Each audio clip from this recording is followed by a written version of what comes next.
to talk today to my broker friends. Now, North Carolina and Colorado, your broker-only states. I'm not really talking to the day-to-day broker. I'm talking to the supervising broker, broker in charge, head broker, whatever you want to call the person who is the broker at the office. You know, like when a consumer calls and says, I want to talk to the broker. That's who I'm talking to today.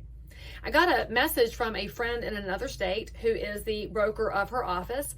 She's very frustrated right now because in today's market, with everything changing in structural real estate and with so much fear and panic going on amongst those who do this every single day for a full-time career, there are agents that are now thinking outside the box.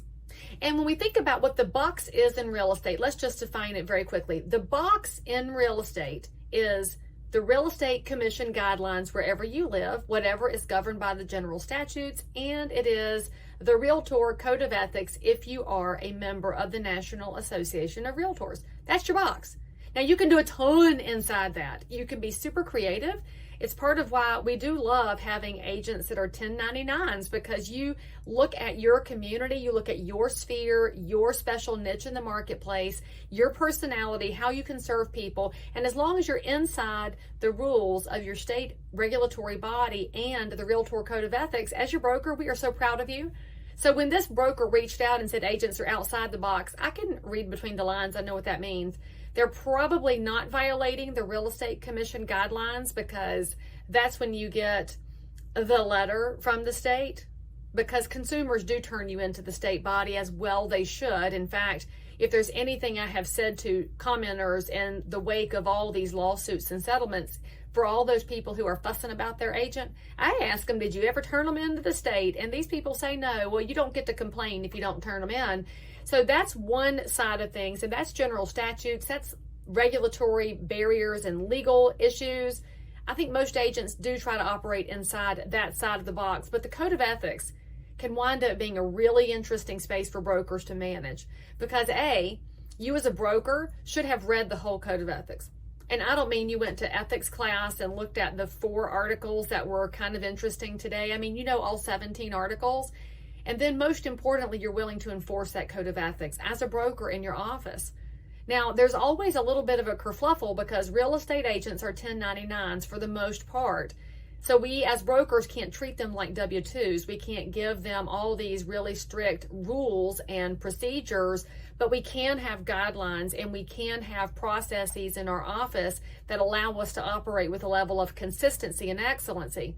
And when agents get outside of that, then we should talk to them as brokers. And in fact, when that Code of Ethics happens, we should be talking to them and say, look, you're operating outside of Article 12, Article 15. These things are happening. I want it fixed. We should call our own agents out. Now, if you, my broker friend, are talking about an agent in another office who's operating outside the Code of Ethics, you know what I'm going to say, right? You know, go ahead and say it at home. Yeah, turn them in.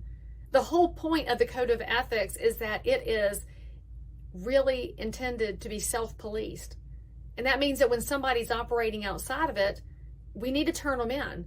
We also know that in looking at the Code of Ethics, when we turn it in, over 90% of the cases that happen nationally in our local boards, that offender doesn't get called back in a second time.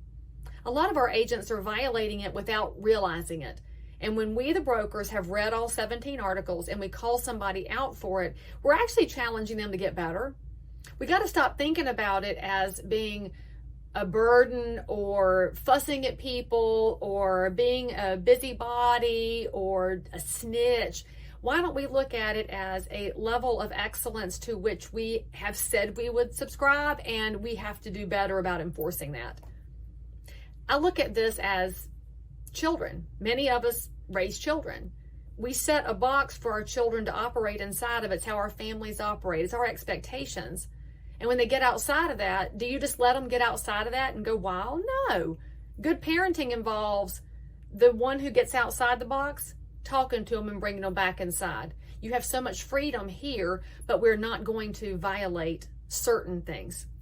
That's what being a broker looks like. So my suggestion to you is that you make sure all of your agents know that they are expected to not just be ethical, but to know the code of ethics in realtor world and to live by it. And that they don't just have a pocket card that they pay a renewal on, but they understand that it's important to follow the general statutes and live up to the regulatory expectations of our state bodies. That's a broker job. Get out there and be successful with it.